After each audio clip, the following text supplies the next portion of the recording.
Concern ni client, locking sound galing sa pangilalim niya. Pan checking galing sa stub link. Yan.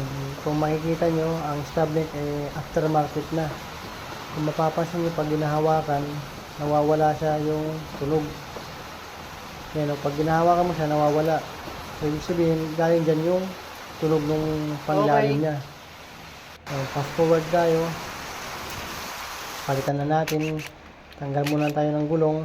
Gamit lang tayo dyan ng 19mm na socket. Tapos yung pag drive para medyo mabilis yung pagbaklas natin. Sa stub link naman, yung standard na nut niyan, 18. Aftermarket na yan. So, naging 19mm siya. So, gamit ka lang dyan ng 19mm na socket. Tapos, gamit ka lang din ng impact drive kung kasya naman.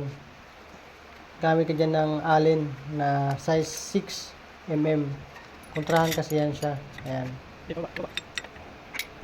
Medyo matigas lang yan. Gamit ka lang dyan ng pang kalso para matanggal mo kagad yung stub link. Ayan.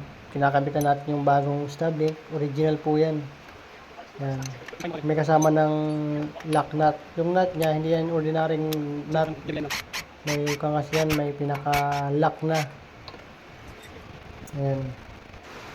So, ito yung bago at ang luma. So, nakikita mo yung pinagkaiba nila. Ayan. Kung mapapansin nyo rin yung lumang stabilizer link, gumagalaw na yung lower side. Tapos yung sa kanan naman, matigas pa. Kasi bago pa yan siya.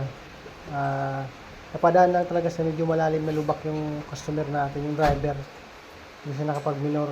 Kaya nangyari, bumigay yung lower side na stub link. So, fast forward tayo.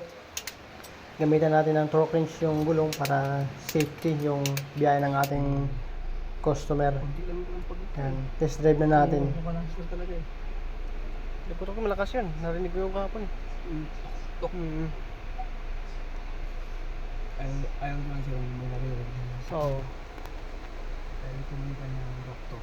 Wala narinig talaga. Wiper mo.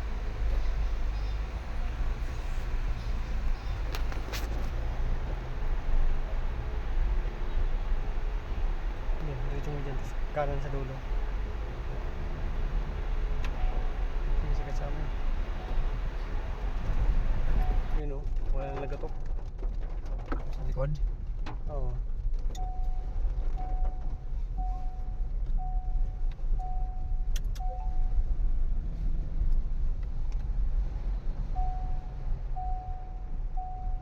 Pasawad mo sa akin.